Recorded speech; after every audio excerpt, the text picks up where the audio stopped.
What do I rant about? My blog. My blog's about 8 years old at this stage, and it's pretty much whatever is in my head gets put into a blog post some way. Either it stays in draft form or it gets published. And I'm a bit mischievous of late, well, of late maybe 5 years, just having fun with people, politicians and things like that. So I have interest in business, technology, politics a little bit because they're all corrupt, and I like to point that out, and other bits and pieces. So it's a complete mixture. It's a little bit of my brain and my thoughts distilled, just a little bit, and it just all goes out there, and it's great because I take all the stuff that's in my head and throw it onto the blog, and then I don't have to worry about it anymore. It sorts itself out.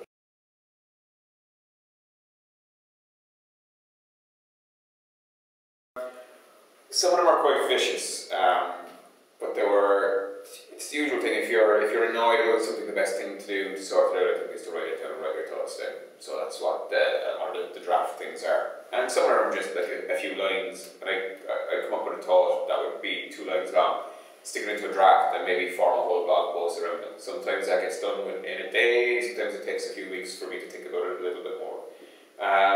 Generally I do, if I am ranting about someone or giving it about someone, I do try and publish it. I might tone it down or I might tone it up, but I do try and publish it because I think if something annoys me or I want something, if I want to say something, it should go out there.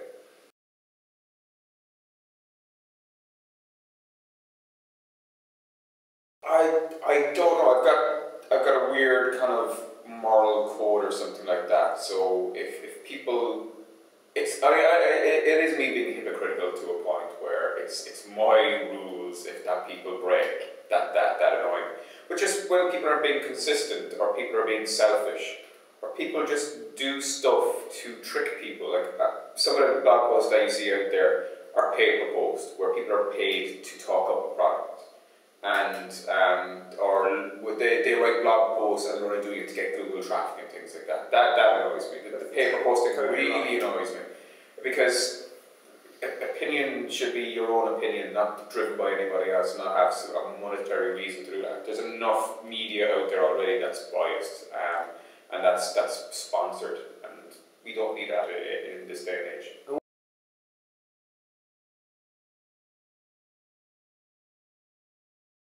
Nothing against people putting ads and having affiliate links and all that. Once they disclose affiliate links or affiliate links and the ads aren't sneaky. My main issue with Google AdWords and blogs are Google AdWords looks shit and the ads aren't relevant. My own personal blog, I just don't want ads there because I think you could get into a situation where you all of a sudden you find yourself writing differently ever so slightly just because you know it'll increase traffic for various search terms. People click on ads more and you'll make money that way. If you can be talented enough and have a regime that's strict enough not to allow that, fair enough. But I think over time a lot of people can become biased. So I just don't have ads anyway. They don't look pretty. Saying that my blog is the same template that I've used as you've already referenced. And that also pisses people off because every now and again I get designers saying, here, I've made you a new template. I don't want it. I know it looks really pretty and you put an awful lot of work in, but I don't want it.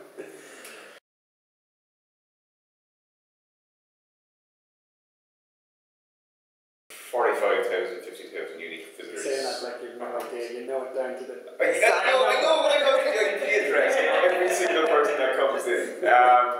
It's this week, I don't know, it's probably because it's after Christmas, but there's been roughly on average 1,700 users a day.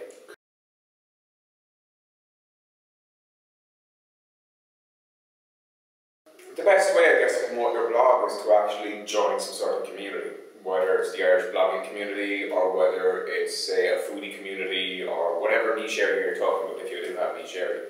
Just start mixing with people. The same way in business circles you mix with people. Networking is needed to increase traffic, I think. And it's genuine organic traffic as well. So just hang around on blogs, read blogs. It doesn't matter what type of blogs you read and you contribute to. They could have nothing to do with your business blog or your business or your niche personal area. Just network and give your opinion and leave when you're free in the blog comments. Just leave a link going back to your blog, and I think that grows itself over time.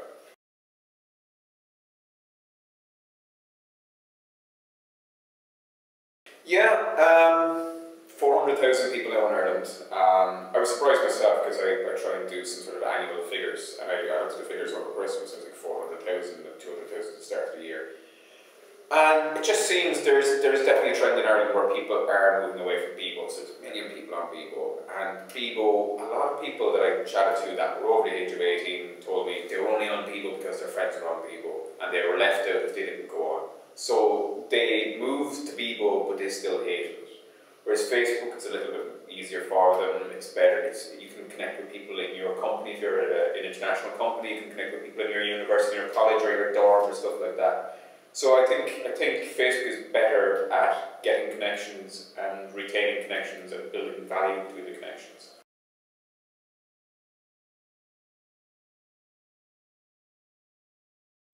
It probably is mainstream.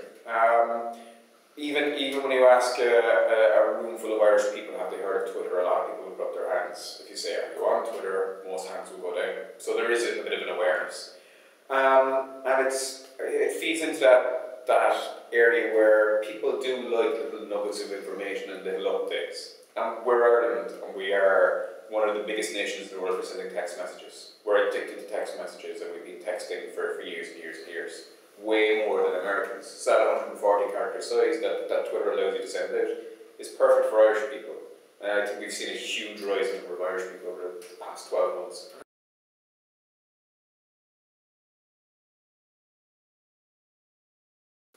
I guess LinkedIn, more traditional business people feel comfortable with that because they're reassured that it's a bigger business network.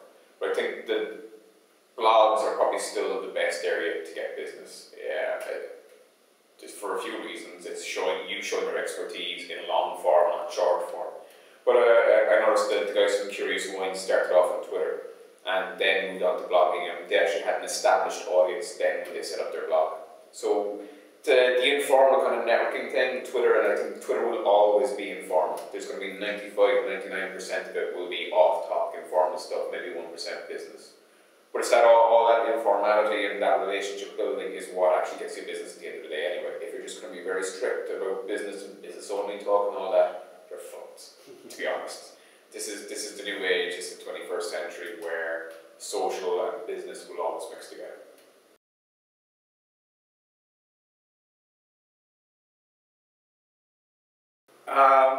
Unless Irish PR companies get their act together, they're dead in about 2 years. Pretty much. They have no idea of online PR, and I'm not being disrespectful for them, but they are quite ignorant of it. And they seem to have been ignoring for the past few years, thinking it'll go away or something like that. They'll keep their traditional business. In the same way, traditional media newspapers are losing out left, right, and centre, and the numbers are plummeting the whole time, and they're not doing anything online. PR companies will find the same. And eventually, PR is changing itself, and marketing is changing, they're blending together. And if you want to build long-term relationships, which I think that's what PR is about, whereas marketing is short. Like, marketing is one-night stands, whereas PR is almost like a marriage. Although, hopefully, the sex won't be as crap in 20 years' time. But it's that kind of idea. And relationships are now online. And again, they're becoming a bit more personal as well. And PR companies here don't understand that. And even recently, with the Green Party sending a mass email to bloggers that wasn't personalised, that's not going to work. Because we have created a new world, a new environment where the personal matters, and getting individual messages and it is what matters. Broadcast is pretty much dead because of the internet now. It's multi-way relationships, not broadcast.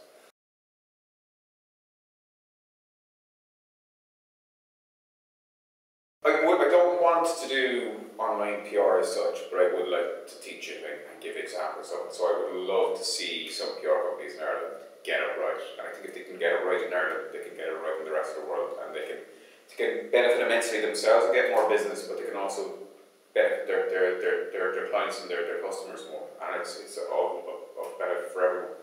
So sometimes I have to play the bad cop and I have to kick the crap out of someone in public because they're just not going to get it until that happens. And it's a shame that it takes someone like me to give out and to rant like a rabid dog. But if that's what needs to happen, that's what will happen.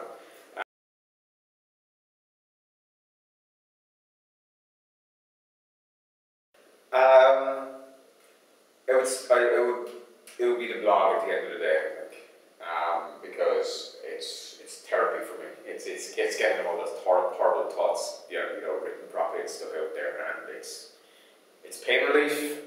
it's joy and it's everything else. I think it's been the whole idea has now escaped and no one can control it anymore, and it's absolute freedom. And when people experience absolute freedom, they just can't go back. So it's going to be blocking for me.